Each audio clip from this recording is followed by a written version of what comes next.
We're really happy that you joined us today, Kelvin.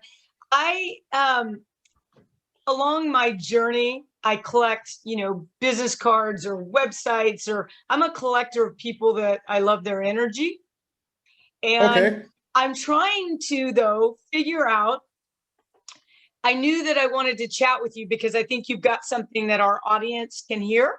And we Okay. do, we primarily help women, and you're a Okay. guy, and I thought it'd be interesting to hear. So, but the first question is, I'm trying to determine where, since you're there, and I'm all the way out here on the West Coast, where would I have seen you?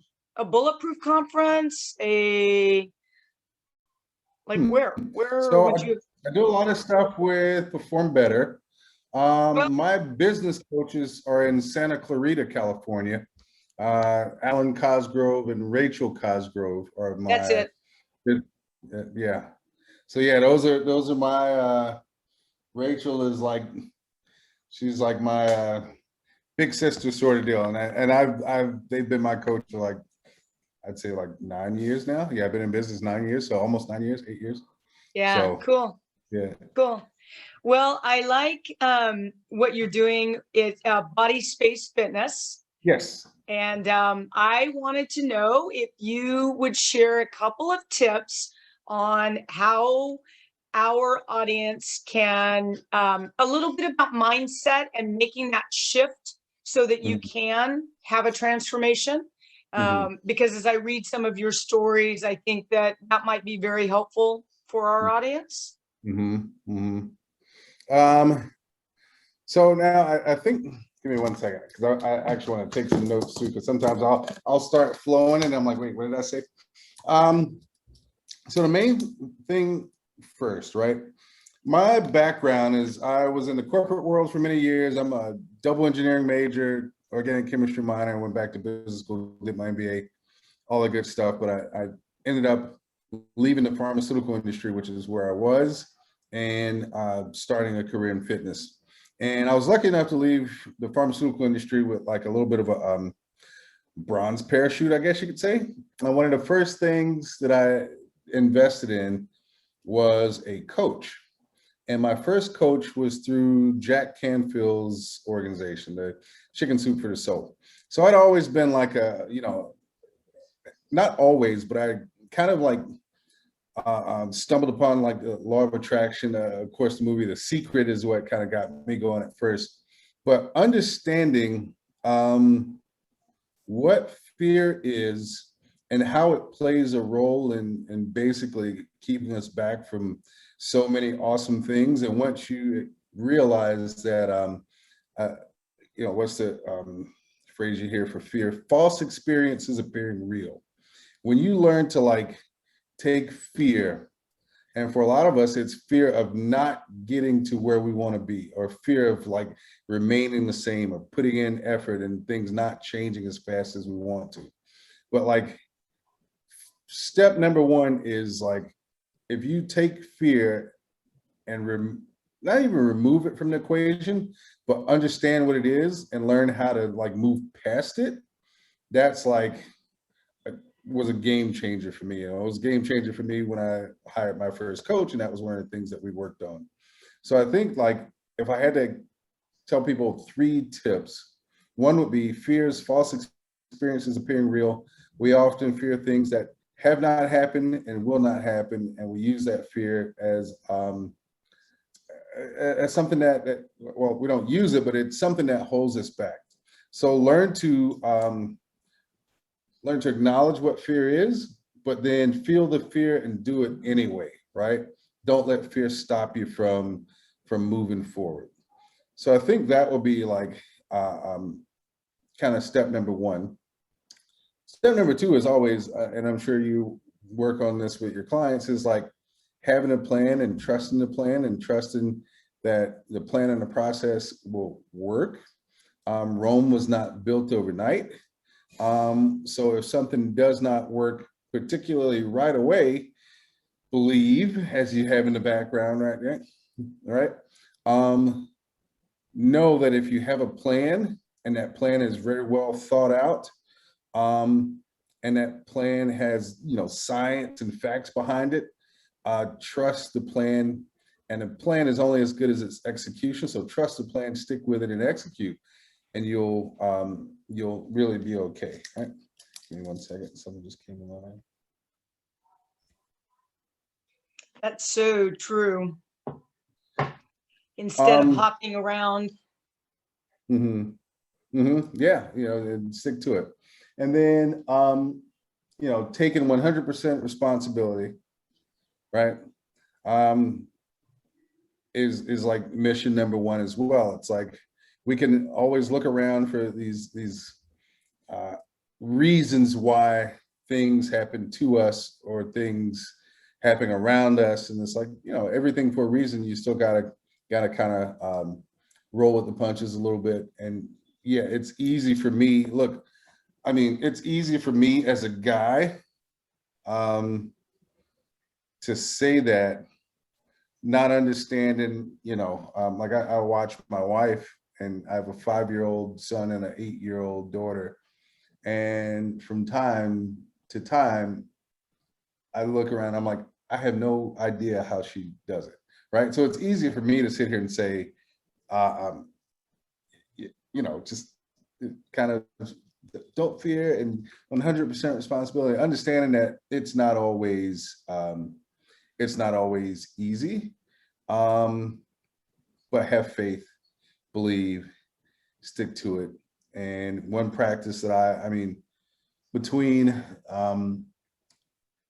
mind mapping, but meditation and visualization is like, I think the third big tip that I would like really kind of focus on with people is like, whether you think you can or you think you can, either way, you're right. If you ever heard that saying, right?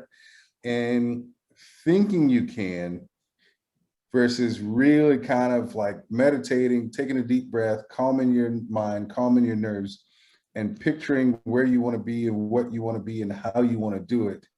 And you really can bring that to reality by focusing on it. I think that would be the third kind of like biggest thing. That's like meditation and visualization, and creating the reality that you want in your mind first, and then bringing yourself to that that wavelength and materializing that. And it's funny because I have a lot of different stories of things that have just happened. And I'm like, wait, that's what I actually wrote down in my journal and my mind map, and something that I like really focused on, and it happened. So it's kind of freaky when it happens, but meditation just as a way to like calm your nerves and get focused and make sure that your body's prepared to do things is one thing. But yeah, just kind of you get what you focus on and you get what you attract. And that really is something that I've found to, even over the last, I think, since opening or since, starting my own business, I'd say over the last 10 years, something that I really realized. And look, I'm not perfect.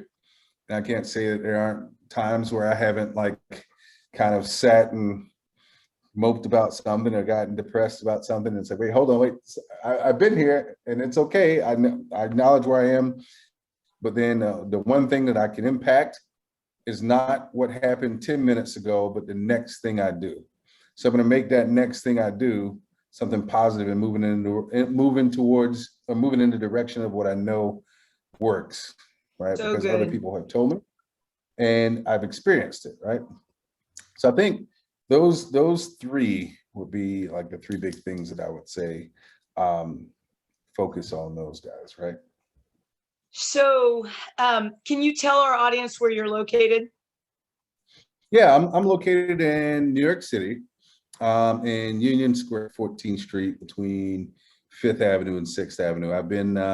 I'm a Floridian originally, but I've been in New York for about 21 years now.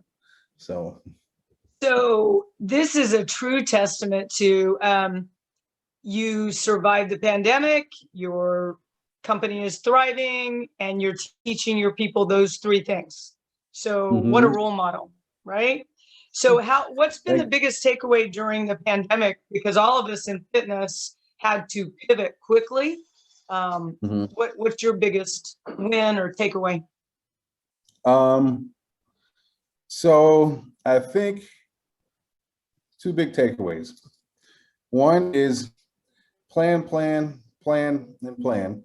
Have a plan A, plan B, and plan C, even if you don't immediately use them.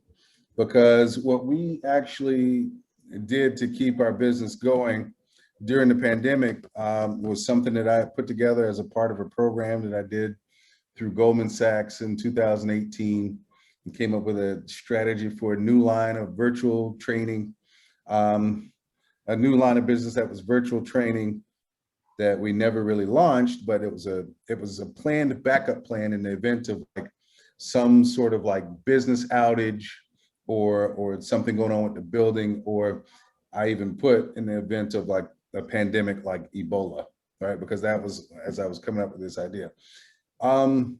Never for a million years thought we would need it for that sort of situation. And we had it, right? But the biggest thing for me, and we were able to, like, I had 10 trainers. One just recently left simply because he didn't want to commute into New York City from where he lived, which was fine. I understood that.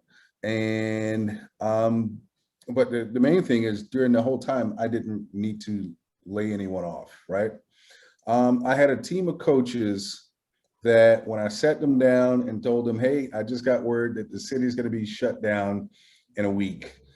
Here's our backup plan. Here's what we're going to do. Here's how we're going to execute it. When we brought our clients in and told them, hey, here's where we're going to start to transition to. I think the fact that we worked really hard to create a culture and an environment in which everyone was kind of like, it's not just about you, it's about the people around you as well.